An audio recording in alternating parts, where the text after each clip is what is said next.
All right, so on to the next project of the day, which is something that I put off for an awfully long time. This mill is like super old.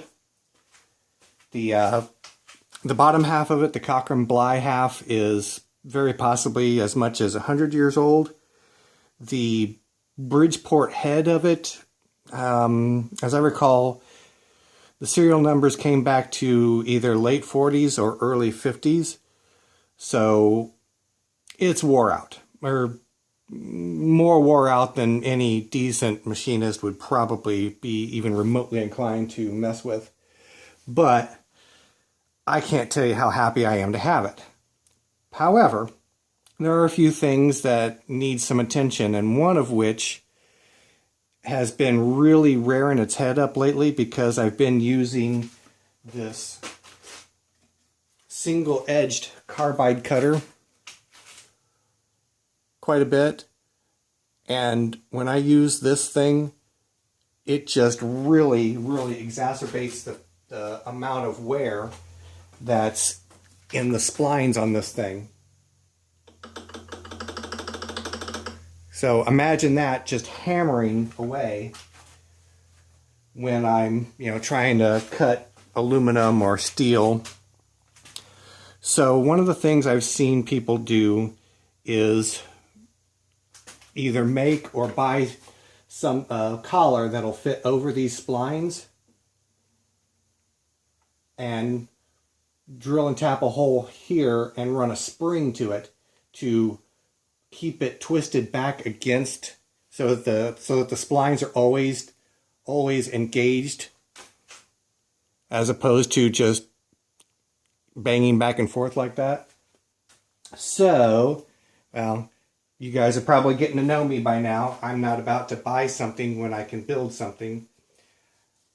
I originally thought that it could be very difficult to get the drawbar off of this and the retaining nut. Well, I didn't even know it was a nut at the time. But it took me like less than 30 seconds to get it off. So with that in mind, I was initially thinking on making a split collar for it. But once I found out that I could easily get the nut off of it, I figured I'd just go ahead and make round bushing. So I've turned me up a blank, and I'm getting ready to start putting the cutting the splines in it. I don't know if this will focus up well enough, but what I did, come on, I don't think it's gonna. I don't know that you can see it. Anyways, I took this blank and I made myself a little spacer that centered up on the inside diameter, dropped that on and gave it a good whack with a hammer, mallet, so that I could transfer the splines to this aluminum blank.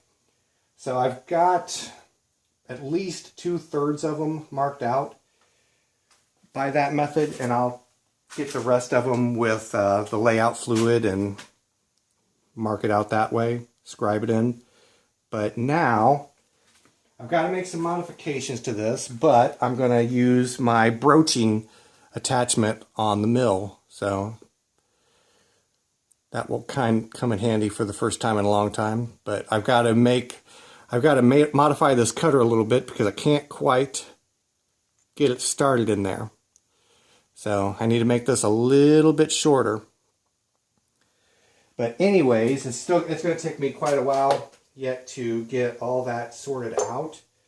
But that's what I'm working with this go around. So of course I have to put, the back or the top of this thing back together because I need this part to be able to attach this on, so I can do any broaching.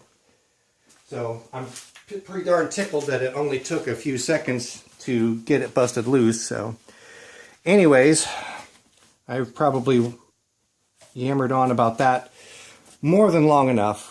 So I think you guys get the idea. I'll get some more video when I get an opportunity or when I get something accomplished. Give you a quick look at that, if it'll focus. Sure, there we go. Anyways, that was a lot simpler than I thought it was going to be. So, all right. Anyways, back at you later.